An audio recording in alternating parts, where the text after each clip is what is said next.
नमस्कार, मी करिश्मा. एलव्ही न्यूजच्या बातमीपत्रामध्ये आपल्या सगळ्या दर्शकांचे अगदी मनापासून स्वागत. आपण पाहत आहात एलव्ही न्यूज. पंचायत समिती गणाचे अधिकृत उमेदवार रवी काकडे आपले मनोगत व्यक्त करतात.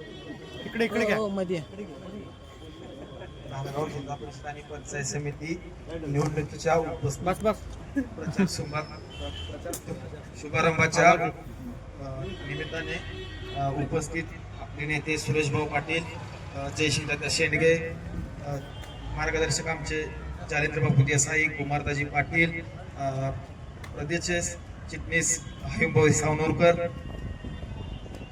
राष्ट्रवादीचे काँग्रेस अध्यक्ष संजय पाटील, जिल्हा परिषद सदस्य भगवान नात्या वाघमारे, निमतचे सरपंच रुक्मन साहेब, संजय भाऊ पाटील, चौगले सर, चाचा, अफजलभाई फकीर, या सर्वांचं उपस्थित आहेत. मी सर्वजण उपस्थित आहेत.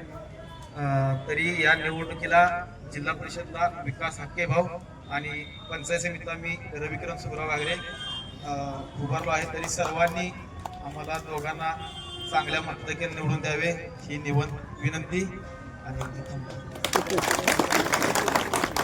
यानंतर नांदगाव जिल्हा परिषद गटाचे अधिकृत उमेदवार विकास वाके आपलं मनोगत व्यक्त करतात.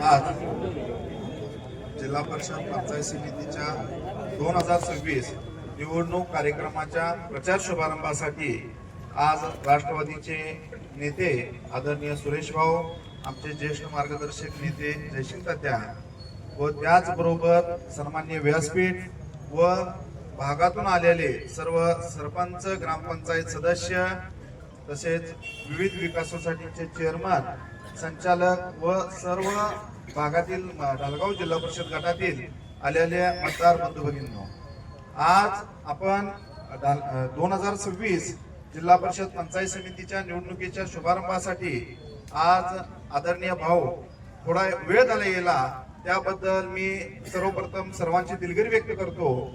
आज खऱ्या अर्थानं आदरणीय आबा, आदरणीय बापू, आदरणीय शेंडगे बापू, आदरणीय विजयाण्णा सगरे यांच्या पवित्र स्मृतीस अभिवादन करतो मी. कारण की आज बापूंच्या पश्चात मी उमेदवार म्हणून, कारण की 2 इलेक्शन केली, पण उमेदवार म्हणून सामोर जात असताना ही पहिली इलेक्शन आहे. कारण की ज्या टायमाला माणूस जात्यात जातो, कारण की याच्या पाठीमाग बापू इलेक्शनच्या पिरियड मध्ये बापू सगळं बघत होते, पण आज जशी इलेक्शन जवळ येईल तशी म्हणजे कारण की वातावरण आपल्याला चांगलं आहे, दोन्ही पंचायत समिती गणामध्ये चांगल्या पद्धतीने मताधिक्य मिळणार आहे. पण एक जबाबदारीची जाणीव आणि एक जबाबदारी जी असते ती एक जबाबदारी वेगळी असते. आज ह्या इलेक्शन प्रक्रियेमध्ये किंवा बापू गेल्यानंतर जर समजा आमच्या कुटुंबाकडनं काही चूक झाली असेल तर मोठ्या मनानं मला माफ करावी आणि राष्ट्रवादी पार्टीला माफ करावं आणि आपलं लाख मोलाचं मत ही तुतारी वाजवणारा माणूस, आपल्या एका मतदाराला 2 मत करायचा अधिकार आहे. पहिलं मत ते आता येईल, म्हणजे आपले जे प्रचार यंत्रणा आहे आम्ही सगळे आपल्यापर्यंत पोहोचू, त्यामध्ये 2 वेगवेगळी मत टाकायचा अधिकार आहे, एक जिल्हा परिषदला आणि एक पंचायत समितीला. आपलं लाख मोलाचं मत हे जिल्हा परिषदचा उमेदवार व तसेच पंचायत समितीचा उमेदवार तुतारी वाजवणारा माणूस या चिन्हासमोरचं बटन दाबायचं आहे. आणि दुसरी गोष्ट, आपल्या भागातील मोठ्या संख्येनं मायका चिंचणी यात्रेला सर्व भाविक जात असतात. 1 ते 5 तारखेपर्यंत पुणे आहे. तरी सर्व बैलगाडीवाल्यांना, आपल्या आलेल्या सगळ्या भागातल्या सगळ्या नेते मंडळींना माझी विनंती आहे, आपण जर समजा बैलगाडी आपल्या गावातल्या जात असतील तर ती बैलगाडी ही 28 तारखेला जावावी आणि आपल्या गावातील ज्या त्या गावातली बोनी ही 2 किंवा 3 तारखेला आपल्या सोयीनुसार कोणाची 1 तारखेला होतील आपण करावी. आणि आपले सर्व जाणारे जे चिंचणी मायका यात्रेला जे भाविक भक्त आहेत ते आपल्याला 5 तारखेला हे आपल्या गावामध्ये परतले पाहिजेत किंवा 4 तारखेला परतले पाहिजेत. आपण सर्वांनी ती जबाबदारी घ्यायला पाहिजे. कारण की इलेक्शन हे आता मुळामध्ये 9 वर्षानंतर, कारण की 5 वर्ष 4 वर्षाचा परत प्रशासकाचा काळ, हे 9 वर्षानंतर जिल्हा परिषद पंचायत समितीचे इलेक्शन आलेलं आहे. तरी आपलं मतदान हे बाहेर गावी असू द्या किंवा यात्रेला गेलेला असू द्या, हे बूथ पर्यंत येणं गरजेचं आहे आणि मतदान करून घेण्याची आपली सर्वांची जबाबदारी राहील. त्याचबरोबर आज भागामध्ये काम करत असताना भाऊंच्या माध्यमातून असू द्या, दादांच्या माध्यमातून असू द्या, आज आपल्या विचाराचा आपला खासदार आहे, आपल्या विचाराचा आपला आमदार आहे. आपला आमदार भाऊने सांगितल्याप्रमाणे हेलिकॉप्टर लवकरच फिरवणार आहे.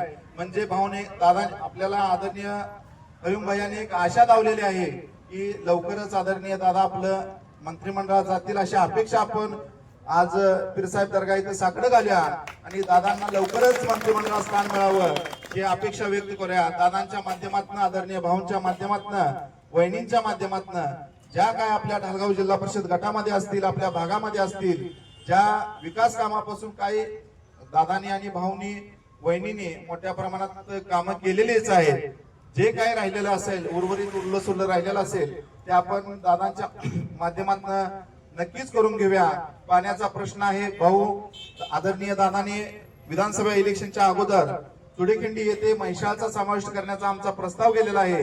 दादाने तो पाठपुरावा करून लवकरच आम्हाला त्या गावाला म्हैसाळचं बी पाणी मिळावं आणि भविष्य काळामध्ये टेंबूचा असू द्या, म्हैसाळचा असू द्या, आपल्याला सगळ्यांना एकमुखानं प्रयत्न करून जीव उर्वरित राहिलेला आहे ते प्रयत्न करायचे आहेत. आणि त्यासाठी आपला जिल्हा परिषद सदस्य असू द्या, पंचायत समिती सदस्य असू द्या, ही आपला माणसं येणं गरजेचं आहे. त्यासाठी आपण सगळ्यांनी इथं राहिलेले आता 5 तारखेपर्यंत 10-12 दिवस राहिलेले आहेत. सगळ्यांनी आपण कष्ट करायचं आहे आणि आम्हाला आपलं मतदान रूपी मत देऊन आम्हाला संधी द्यायची आहे. नक्कीच त्या संधीचं आम्ही ऋणी राहीन. रामकृष्ण हरी, रामकृष्ण हरी. चालू घडामोडींचे अपडेट्स जाणून घेण्यासाठी आपल्या एलव्ही न्यूज चॅनलला सबस्क्राईब जरूर करा, लाईक करा, शेअर करा व कमेंट देखील करा. बेल आयकॉनवर प्रेस करा व नोटिफिकेशन्स मिळवा. पाहत रहा फक्त एलव्ही न्यूज. मुख्य संपादक विलास उत्तम लोखंडे.